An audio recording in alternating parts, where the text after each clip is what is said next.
Hey guys, it's Fiona from Eventide Reads, and welcome to my 2015 wrap up and my 2016 goals, I guess. They're not really goals, they're just things that I would like to do, but they're pretty broad this time. So for 2015, my plan was to read at least 50 books. I achieved 59. I was in the middle of reading book 60 when we came over into 2016. I'm only about 150 pages in, so that will probably be my first book of the year. I had wanted to write a full draft of my current idea novel that I had started at the beginning of the year. Partway through the year, I did a sort of catch up on where I was up to, and that I had changed to writing a fantasy novel instead of a contemporary.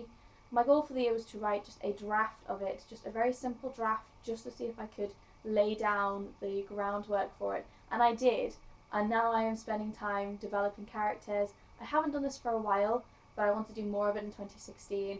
So I'm developing the world better, I'm developing the characters and their relations and how all this stuff can intertwine and the real sort of hit you hard twists and turns that I want to be in there.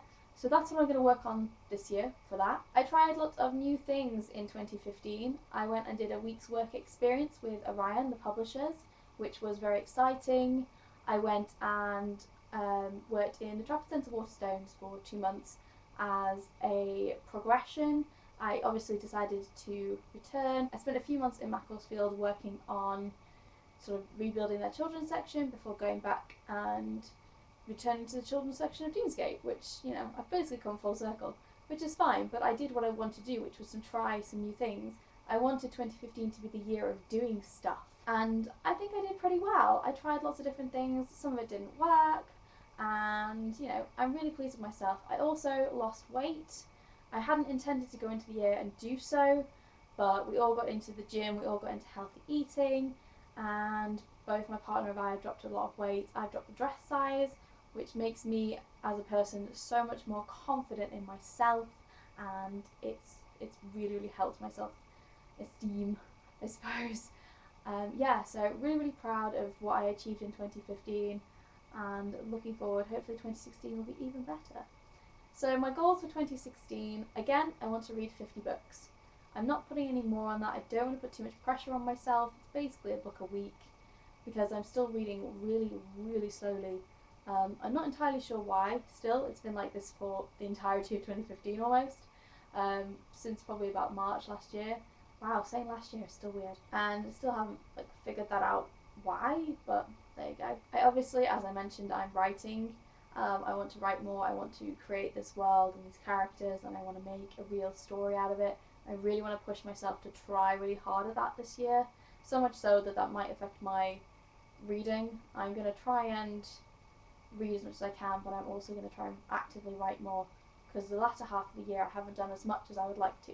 So 2016 is the year of writing, is the year of the novel, and we will do it. I also want to, as part of my reading 50 books, is finish series. I have loads and loads, well, okay, not loads and loads, but I have quite a few series where I own all the books now. I have at least 2 I can think of off the top of my head, and there's probably more that I have the books somewhere. There's the Paula Weston Shadow series, Angel series, Amy Kaufman and Megan Spooner's sci-fi series that I need to finish. I've got all the books for that now. Liz de Jager, I've just received the 3rd book in that series and I own the 2nd one, I've read it. You see where I'm going? So I'd quite like to finish these series up, because I always start the 1st book in a series, buy the 2nd one, and never read it. Another one is Rick Yancey's 5th Wave. I own the 2nd one, the 3rd one's coming soon. So I need to play catch up. I'm off for a week the next week after this recording, so the first full week in January. We're travelling quite a bit, so I intend to do a lot of reading, so hopefully I will play catch up then. And the last thing I want to do in 2016 is enjoy myself. I just want to, at the end of this year, I've developed an actual, enjoyment of going out with friends, enjoyment of meeting people, of doing things and going and just doing stuff. And I just want to enjoy myself in 2016. I don't want to put too much pressure on myself. My health has taken a big nosedive this year in 2015. Going to Trafford Centre, for some reason, the lack of air conditioning and the recycled air completely messed with my body. And then throughout December, I've been really sick. and I just want to take a step back. I want to enjoy myself. I want to go back to enjoying my job. I don't want my job to be what it became the start of last year, which was just boring and a burden, and I hated it. I want to make it fun again. Like, book selling should be fun, and I should enjoy my job, and I will, I hope. So that's my goals for the year. Nothing major, and I think they're good goals to have. So hopefully you guys have achieved what you wanted in 2015 and have set yourself some reasonable goals, or some ideas of things maybe you'd like to do. It's not all about setting goals and having specific achievements. Like mine, I want to enjoy myself. That's just a general, broad thing that I want to do. So hopefully, here's to 2016. And I hope you guys have a fantastic year. And I will see you on my next video. Bye!